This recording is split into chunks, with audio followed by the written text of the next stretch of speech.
Osijek County Court sentenced today former Sisak Deputy Police Chief Vladimir Milankovic to 8 years in prison for war crimes committed against Serb civilians in 1991 and 1992 in Sisak. He was found to be responsible for the deaths of 23 civilians and 1 POW, although he did not take part in all of the killings directly. Fellow defendant, Police Special Forces member Drago Bošnjak, was acquitted. Former Prime Minister Ivo Sanader's father-in-law, Ivo Šarić, exercised his right today not to testify against a family member in the Fimi Media corruption trial where Sanader is the lead defendant. Meanwhile, former police chief Vladimir Faber told the court that he had witnessed former HDZ treasurer Mladen Barišić enter the government's headquarters without an ID check. Faber said Barišić was considered a VIP and a close friend of Sanader's. His testimony confirms Barišić's claims and contradicts those made by the former HDZ leader. The former police chief also said that Sanader fired him after he refused to dismiss corruption charges against Defense Minister Berislav Rončević and his aide Ivo Bačić. Croatian lawmakers are moving ahead to amend the country's constitution. Parliament's Committee on the Constitution is expected to approve a draft of the changes today after the 2-week public debate period expired on Friday. The proposed changes would do away with the statute of limitations on aggravated murder. Lawmakers are also seeking to change existing referendum rules by defining which issues can be taken to a referendum, the number of signatures needed to petition for one, and the required turnout for the vote to be valid. The deadline for submitting non-binding offers for the purchase of Croatia's last state-owned bank, the Croatian Postal Bank, HPB, expires tonight at midnight. So far, Erste Bank has offered 130 million euros for a 99% stake, while OTP Bank has said it would be willing to pay from 92 to 118 million euros for HPB. Prime Minister Zoran Milanovic's government could be making a decision on the matter as early as Thursday.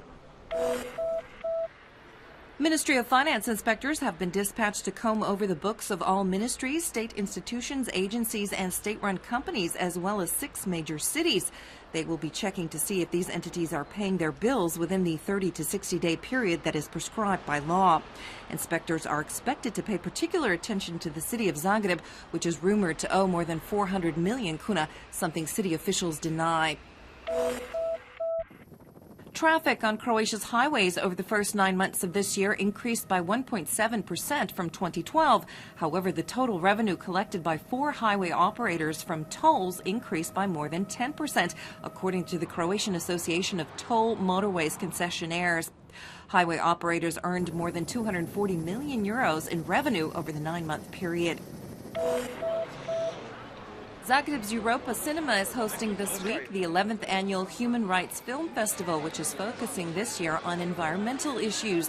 The festival opened Sunday with French director Bruno Dumont's Camille Claudel 1915, which chronicles the life of the French sculptor played by French Oscar-winning actress Juliette Binoche. In sports, Ted Ligety won the 2nd World Cup giant slalom of the season in Beaver Creek, Colorado on Sunday. The American finished 1 second and 32 100ths in front of teammate Bode Miller. Austria's Marcel Hirscher was 3rd. Croatia's Ivica Kostelić failed to qualify for the 2nd run and departed from Beaver Creek without a single point from the 3 races held there. Axel Lund Svindal leads the overall standings with 360 points, followed by Ligety in 2nd.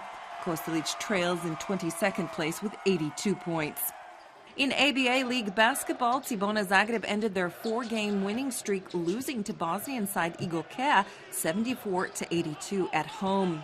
Dario Šarić led Cibona with 22 points. Cibona is 4th in the rankings with 7 wins and 4 losses. This afternoon's forecast calls for moderate to heavy clouds in most parts of the country. There may be some light rain in Slavonia and in Lika in the evening. In contrast, the coast can expect some sunny spells. Winds inland will be mild to moderate southwesterlies and westerlies, a northwesterly in Slavonia. On the coast, expect light breezes turning to a moderate southwesterly. Temperature highs will range from 5 to 10 degrees Celsius in the interior and from 10 to 15 degrees on the Adriatic.